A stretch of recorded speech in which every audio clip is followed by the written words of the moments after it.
बद्रीनाथ या ठिकाणी आणि या देवभूमीहून आपल्या महाराष्ट्रातल्या शेतकऱ्याला अंदाज देणार आहे, कारण की राज्यातल्या शेतकऱ्याचा ऊस आहे म्हणून राज्यातल्या शेतकऱ्याला परत ऊसावाल्यासाठी आनंदाची बातमी देणार आहे।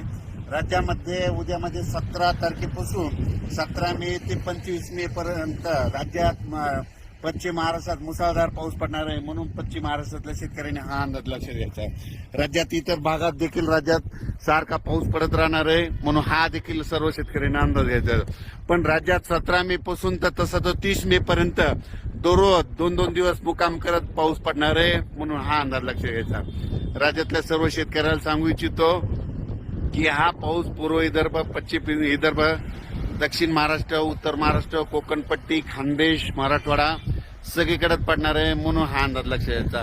आणि मी हे अंदाज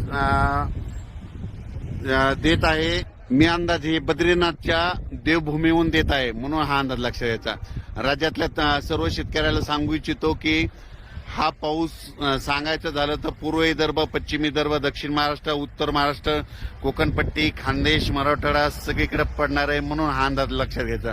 पण राज्यातल्या सर्व शेतकऱ्याला सांगू इच्छितो की म्हणजे राज्यात 17 मे ते 25 मे पर्यंत पश्चिम महाराष्ट्र म्हणजे आता जिल्ह्यावाईज सांगतो, म्हणजे सांगायचं झालं तर नाशिक, मुंबई, उत्तर महाराष्ट्र, त्याच्यानंतर पुणे, कोकणपट्टी, त्याच्यानंतर नगर जिल्हा, सातारा, सांगली, सोलापूर, कोल्हापूर मुसळधार पाऊस पडणार आहे म्हणून हा अंदाज लक्षात द्यायचा। ओढे नाले वाहतील असा पाऊस 17 ते 25 या दरम्यान असणार आहे म्हणून हा पश्चिम महाराष्ट्रातल्या शेतकऱ्यांना अंदाज